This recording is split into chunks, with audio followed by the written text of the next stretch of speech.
Hello and welcome everyone to the channel. Today we're going to talk about how to write an SOP, statement of purpose. Before we begin, I'm Prakash from SOP Writer Prakash. I'm a part of various companies, various immigration firms, and different study abroad consultancies. I'm providing regular content to them, and apart from that, I am also running my own full-time firm. I provide SOP writing services. Apart from that, I also provide end-to-end assistance to students in shortlisting their colleges, applying to the application, and submitting all sorts of documents for them. And apart from that, the entire guidance regarding the immigration and consulting part.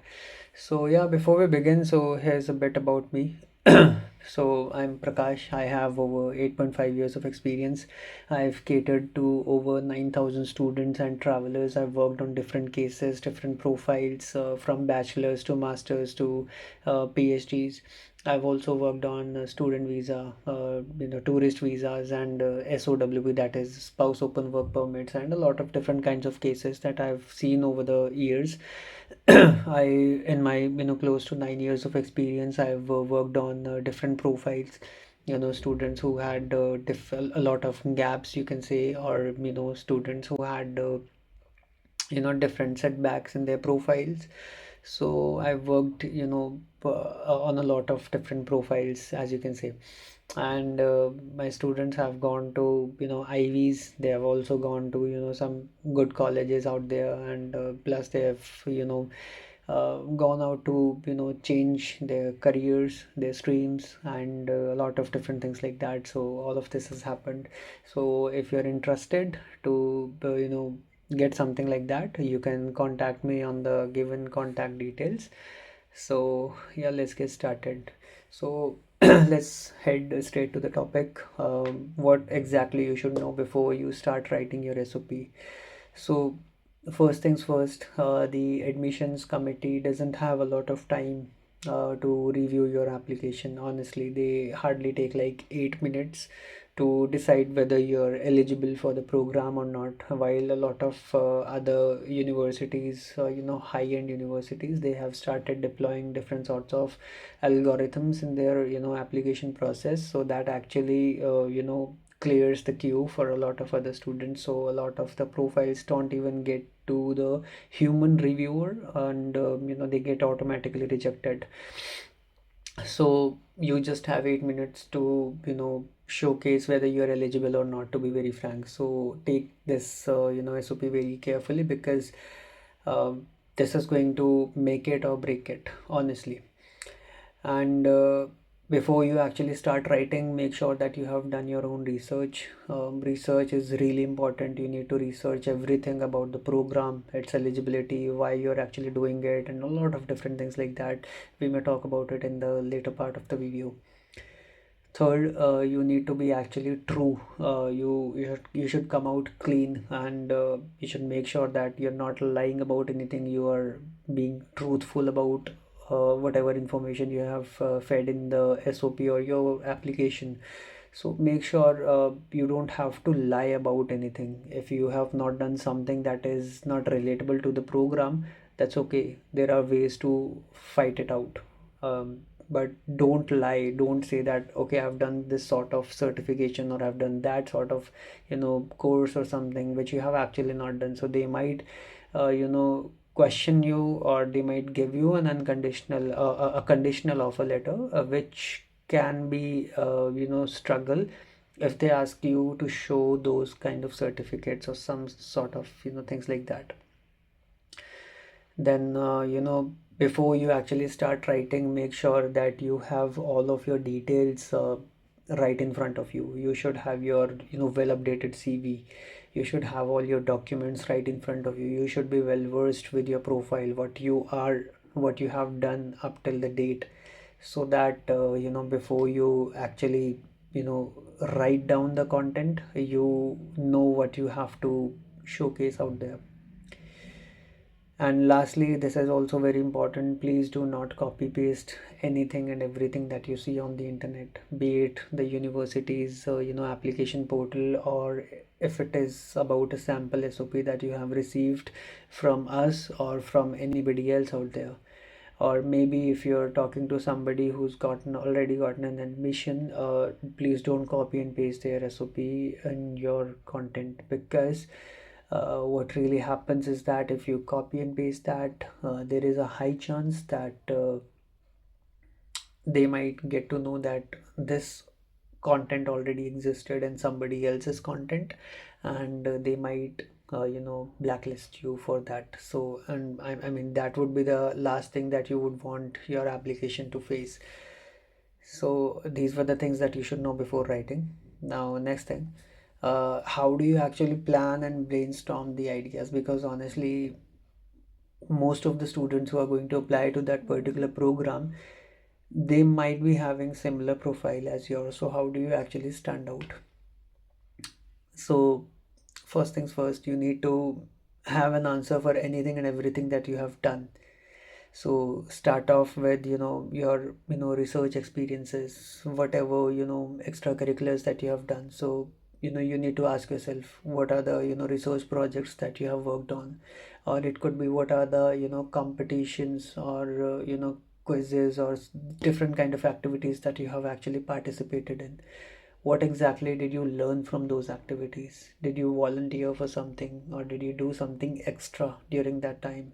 Was it during your academic years, or was it during the academic summer break or something of that sort? So what exactly you learned from those events and activities? Answer those things. And then also have an understanding of what your contribution was during that particular project.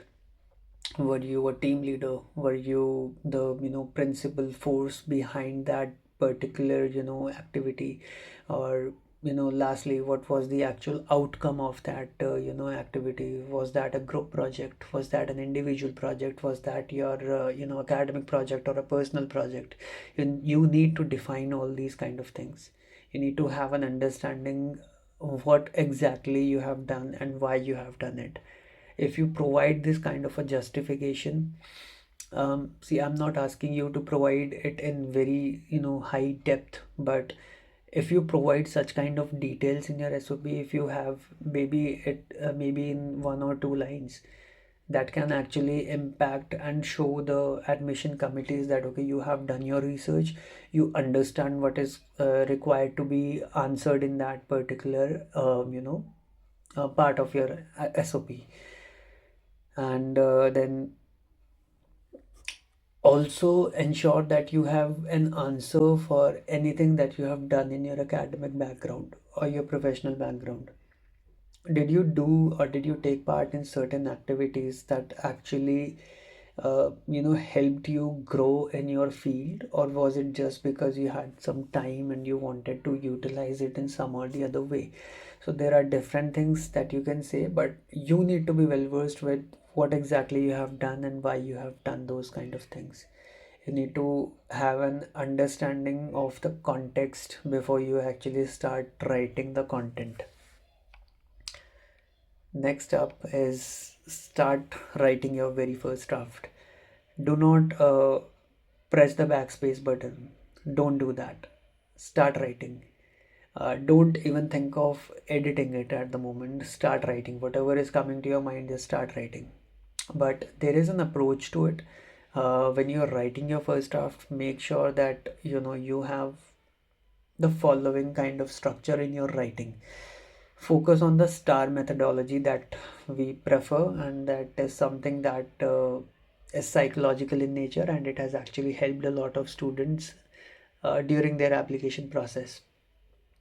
So what star method is, it's situation, task, action, and result. Situation is what exactly was the scenario like when you were when you actually did that activity. What were the tasks which were defined during this entire situation?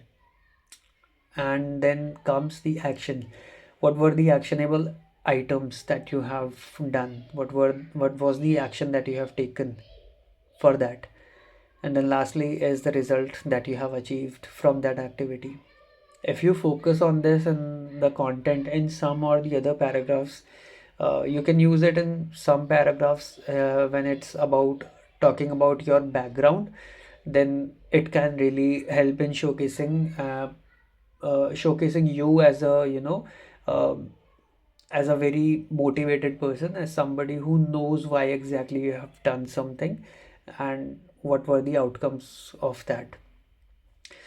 Secondly, research about the program. What exactly the program is offering, and what the past students are doing at the moment after graduating from the program. When you research about the program, don't just see the program modules, just see what exactly the program stands for. Go and research about the professors who are going to teach you during that program. What exactly are they doing? Because if there is a professor who is teaching you something, let's suppose if the professor is teaching you about SQL, or let's suppose if the professor is going to teach you about management, project management, or the other things, why exactly that professor is teaching you? Because there must be something about that professor that actually relates to management or SQL, or you can say some other language, Python or something or the other.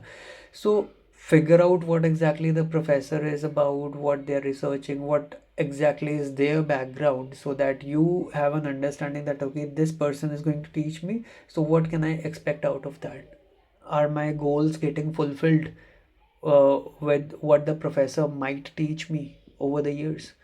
So research about it. There are almost every university has its own PDF of the program, so course curriculum and everything else is a part of that kind of a PDF. So have a complete go through of that PDF, understand what the program is about, what it is going to teach you, what all is the requirement for the program, and different things like that. And when you're writing your first draft, do not have a look at the word count. Don't see that okay, this is going above 1500 words or 2000 words or 2500 words. Just don't think about it. Start writing and don't press the backspace button like I told you before. Now comes the refining your first draft.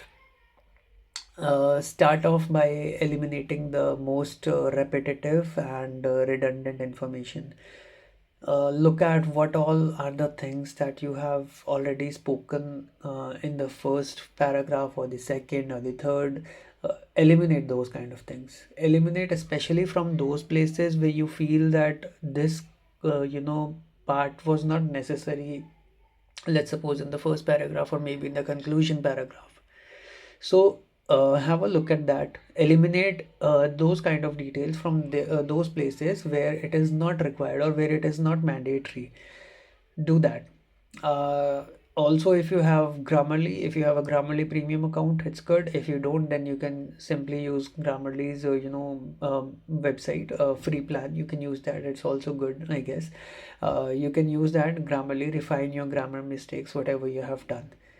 Third, I am again repeating this thing. Please do not copy and paste your content from anywhere, and also do not copy and paste your content in any AI tool as well. I know this might look very easy, and the draft might look really refined and really good, but honestly, this is not what the universities are expecting from the students.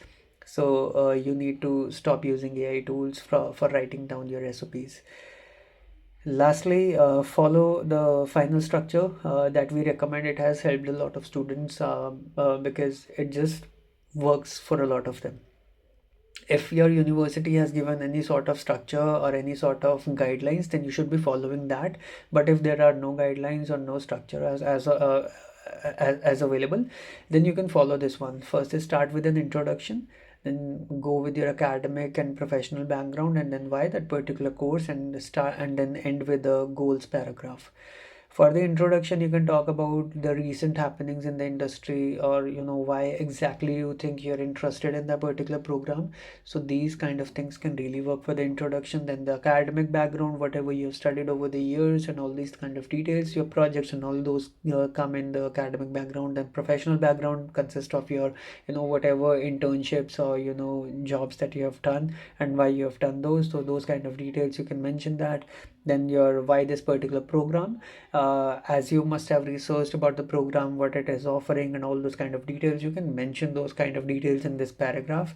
And lastly, this what after this program, or the goals paragraph, that should be very to the point, what you expect from the program and what you are going to do afterwards. Thumb rule: please don't mention that you intend to stay back in the country after graduating, and you want to apply for a post study work permit. These kind of details, these kind of explicit mentioning can cause you rejection in your application. So kindly stay away from writing those kind of details. Otherwise, here's my website. You can have a look at the website. You can check out all the services that I'm offering. You can fill up your details over there to get a call back, or you can simply click on the WhatsApp button and get in touch with me instantly, or simply call me up. And that's all. So yeah, thank you so much for joining in. This is me, Prakash, signing off.